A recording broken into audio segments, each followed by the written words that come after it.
আসসালামু আলাইকুম রহমতুল্লাহ। প্রিয় আখির নবীর উম্মত, আজকে আমরা জানবো জান্নাতের খাদ্যসমূহ সম্পর্কে। নবীজি সাল্লাল্লাহু আলাইহি ওয়াসাল্লাম বলেন, জান্নাতের সর্বপ্রথমেই খাদ্য হিসেবে দেওয়া হবে মাছের কলিজার টুকরো।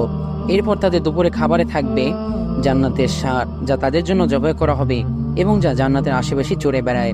সহিহ বুখারী 3329 এবং সহিহ মুসলিমের 315। এবং তাদের জন্য থাকবে পছন্দ মতো ফলমূল, পাখির মাংস।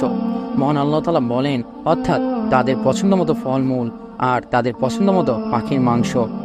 সূরা ওয়াকিয়া 20 থেকে 21 নম্বর আয়াত। আমি তাদেরকে ঢের দেব ফলমূল এবং গোশত, যা তারা পছন্দ করে।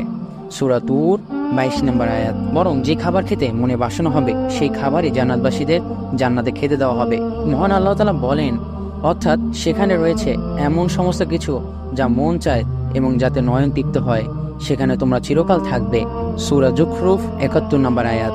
দুনিয়াতে কষ্ট বরণ করে যে আমল তারা করত, তারই ওসিলায় পাবে ইচ্ছামতো প্রাণ ভোজন। মহান আল্লাহ তাআলা তাদেরকে বলেন, অর্থাৎ তোমরা যা করতে তার প্রতিফল স্বরূপ তোমরা তৃপ্তির সাথে পানাহার করতে থাকো। সূরা তুর 19 নম্বর আয়াত। সেখানে প্রত্যেক ফল দু প্রকার থাকবে। মহান আল্লাহ তাআলা বলেন, অর্থাৎ উভয় বাগানই রয়েছে প্রত্যেক ফল দু প্রকার। সূরা রহমান 52 নম্বর আয়াত। রকমারি ফলের বিক্ষোভ যা সম্পূর্ণরূপে জান্নাতবাসীদের জন্য করে দেওয়া হবে। জান্নাতবাসীগণ বসে বা শুয়ে সেই ফল খেতে পারবে। মহান আল্লাহ তাআলা বলেন, অর্থাৎ সেখানে তারা হেলান দিয়ে বসবে পুরো রেশমের আস্তর বিশিষ্ট বিছানায়। দুই বাগানের ফল হবে তাদের নিকটবর্তী। সূরা রহমান 54 নম্বর আয়াত। অর্থাৎ জাল ফলরাশি ঝুলতে থাকবে নাগালের মধ্যে। সূরা হাক্কা 23 নম্বর আয়াত। সন্নিহিত বৃক্ষ ছায়া তাদের উপরে থাকবে এবং ওর ফলমূল সম্পূর্ণরূপে তাদের আওতাধীন করে দেওয়া হবে। সূরা দাউদ আয়াত নম্বর 14। জান্নাতে আছে খেজুর, বেদানা আর অজানা কত রকমের ফল। মহান আল্লাহ তাআলা বলেন, অর্থাৎ সেখানে রয়েছে ফলমূল, খেজুর ও ডালিম। সূরা রহমান 68 নম্বর আয়াত। সেখানে থাকবে কুল বা বড়ই, কাদি কাদি কলা। মহান আল্লাহ তাআলা বলেন, অর্থাৎ ডান হাতওয়ালা কতই না ভাগ্যবান ডান হাতওয়ালারা, যাদের ডান হাতে আমলনামা দেওয়া হবে, যাদেরকে ডান হাতে আমলনামা দেওয়া হবে।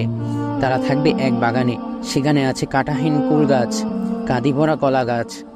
সূরা ওয়াকিয়া 27 থেকে 29 নম্বর আয়াত। জান্নাতীরা থাকবে বঞ্চিত ফলমূলের প্রাচুর্যের মধ্যে। আল্লাহ তাআলা বলেন, তোমরা তোমাদের কর্মের পুরস্কার স্বরূপ তৃপ্তির সাথে পানাহার করো, এভাবে আমি সৎকর্মপরায়ণশীলদেরকে পুরস্কৃত করে থাকি। সূরা মুরসালাত 42 থেকে 34 নম্বর আয়াত। এই আখির নবীর উম্মত, ইনশাআল্লাহ পরবর্তী পর্বে আমরা জান্নাতে পানীয় নিয়ে আলোচনা করব। আসসালামু আলাইকুম রহমতুল্লাহ।